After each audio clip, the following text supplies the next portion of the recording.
Today I'm going to show you how to do these rosettes and watered colored sugar cookies.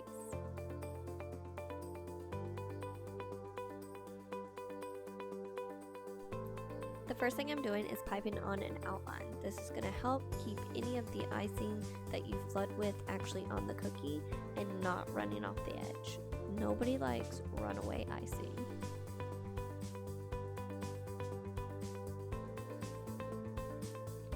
Now that you have finished outlining your cookies, you're going to go back in with that icing and fill them in.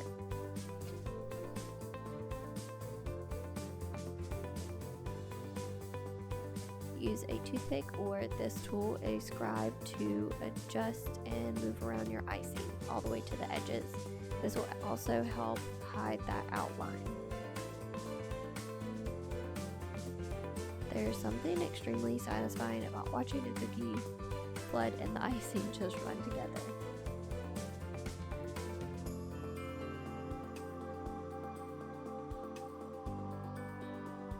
Once you have finished flooding all of your cookies, allow them to dry. This usually takes around 8 hours for them to dry completely so that you can use the watercolor on them.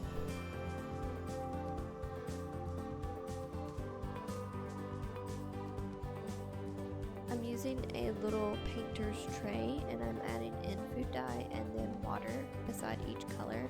I've done a maroon, a purple, and a blue, and we're just going to go in and try to create a watercolor effect. Tap your brush into the dye and then tap it into the water, pushing off any excess onto the paper towel.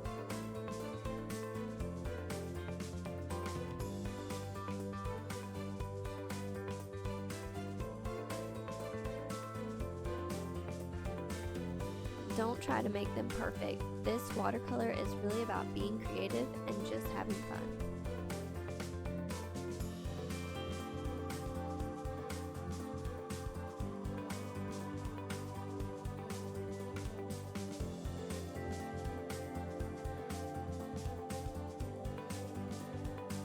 I waited until I was done with all of my colors and then I went back in and added a mixture of each color and adjusted those harsher lines.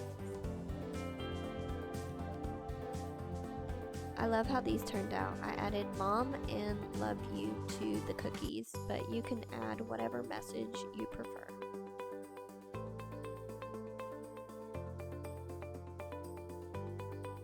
With a stiff royal icing consistency, I'm adding those same maroon, purple, and blue.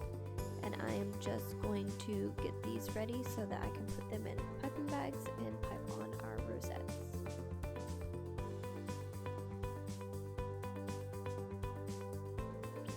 I'm using 2 of the Wilton 1Ms and 1 of the Wilton 2D.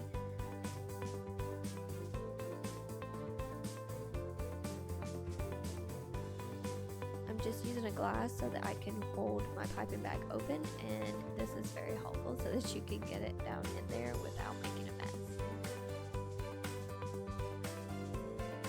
Pinching the bag and squishing all the icing to the end, I'm actually going to secure it with a clip.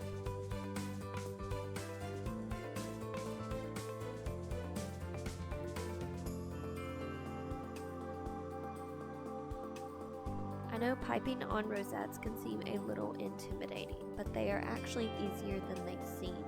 Just start in the middle and use a medium pressure to go all the way around. Don't worry if you don't have icing all the way against the edge. We're going to use that space to add in some leaves.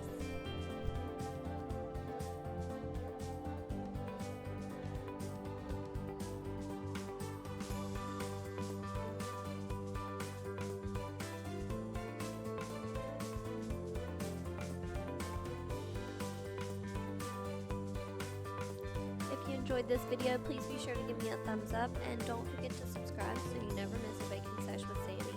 Until the next video, love to you all and all to you love.